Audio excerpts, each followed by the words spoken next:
When I was first thinking about how I wanted the website for the Rib Lake Elementary Library to look, I decided that it was important that it should at least look similar to our district's website, and that meant that I wanted to keep it with the school colors. So that's why it's maroon and gold.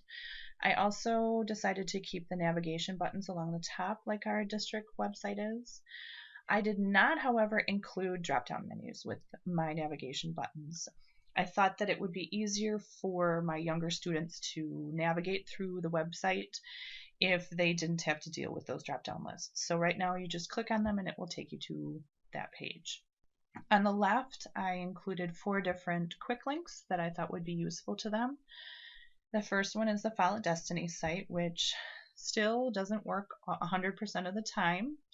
I'm trying to figure out what's wrong with that, and we'll fix it as soon as I can figure that out. I included Google Apps for Education because we are a Google site, and this way they can get right into it. Badger link, and then a dictionary. In the middle, I put my blog. This was really important to me. I had seen a blog on another web page and thought that was a great way to draw the interest of parents, students, and teachers. It would be easy for me to keep that updated so we always knew what was going on in the library. For the Animoto video, it does have the watermark on it. I do not currently own an Animoto subscription, and when I looked at the price, it was a lot higher than I thought I would get the use out of. So I think once school starts, I'm going to talk with some of the teachers that use it for their classrooms and see if maybe I can split the cost with them somehow. I put a Voki on the right side. I thought this would be a fun way to get the students interested in it. Right now, I'm just talking about how this website works, but I do plan on changing that occasionally to keep it fun for the kids. And I've got my contact information under there. I was not able to get everything I wanted above the fold, so to help fix that a little bit, I put Feed the Fish down here in the left corner. I thought that the movement, if the kids saw that, would get them interested enough to scroll down, and once they scrolled down to see what the fish were doing, they would see the calendar, they would see the Where is Mrs. Robish, which shows my schedule, and they would see the link to the book recommendations. So what would you like to see in our library? For right now, I am keeping that just books. We have a very limited budget, and we have very, very limited staffing in the library. And I don't know that adding things like equipment and games and videos at this point would work well for our school. On the Find It site, I put again things that I thought would be helpful for the students when they were looking up information or researching. Again, I put Follow Destiny, I put the Rib Lake Public Library, I put my tutorial on how to look up things in the Rib Lake Public Library. I plan on creating some more videos in the near future to go more in depth on how to use the Rib Lake Public Library.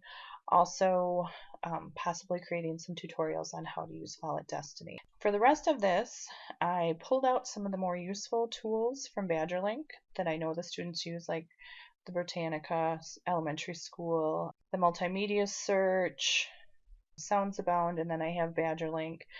On our district page, we had the dictionary and we had Word Central. And I also stuck Safari Montage. This is only available at school at this point, so you can't access that at home. So I put the little note at the bottom. Under Book Fun, I put Tumble Books because we have a subscription to that. I put some book talk and book trailer links. Originally, I had only had guys read and kids read, but when Kim reviewed my site, she also suggested adding A Mighty Girl, which is a really great site for girls. I have a website that shows you what's next in the series, which I get that question a lot from students. I have read-alikes, and I have Storyline Online. I also put Shelfari down at the bottom. Currently, it just talks about some of the newer books that we have, but I do plan on changing this every once in a while as well to include different books that I want to highlight, maybe a genre that we're doing that month, things like that to get them interested. On fun sites, I put Wonderopolis and then some of the other sites that we had on our district page, like PBS Kids, Junie B. Jones, Starfall. From the list in class, I included Fun Brain, Knowledge Adventure, and Learning Games for Kids. And then last year, the 4th and 5th graders were using Scratch and Prodigy, so I put those on this site as well. Under help with classes, after reading your notes on your initial review of my site, I decided to divide it up into 3 columns based on what they were. So I have tools like the Google Apps, Edmodo, Animoto, Screencast-O-Matic, Powtoon, and Audacity. I've got resources like the dictionary, encyclopedia, citation link, and some websites. The BJ Pinchbeck's Homework Helper and Homework Spot were both on our district site. And then Guru University I thought would be helpful for the students when they're using the Google Apps because it has different mini courses that you can take to tell you about the apps. Class projects is where I have my knowledge building unit, and I will come back to that in a second. Families, on the left I put some links to different sites like tips for reading with kids and some internet safety ones. I did not include the graphics with these because they were more for parents, so I figured they could actually read those. For the Guru University and the Homework Helper sites, I wanted to keep the look consistent across the website, so I did include the graphics with those. Gallery, these don't currently link to anything, but once I have pictures of students working on things in the library or different projects that they finish, I will link to those either in some sort of slideshow or Google Doc. For teachers, I have Tumble Books and Enchanted Learning that we have subscriptions to. I put Wisconsin Media Lab, Safari Montage. Again, the only bad thing about Safari Montage is you can't get to it outside of school. 21 Things for Teachers, the Creative Commons digital images that you suggested when going through my site, and then Son of a Citation Machine. We'll go back to class projects and I'll talk a little bit about my knowledge building site. That opens in a whole nother tab. On the home page I discuss the project. I have a video. When Kim reviewed this, she suggested adding a link that would go back to the Rib Lake Elementary website, so I included that.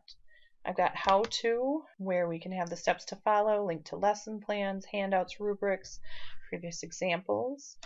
For research, I went through and added things that are on the other sites, like the multimedia search, Britannica, Elementary School, Violet Destiny again, Rib Lake Public Library, but then some other sites that had good databases, good information about biographies on African Americans.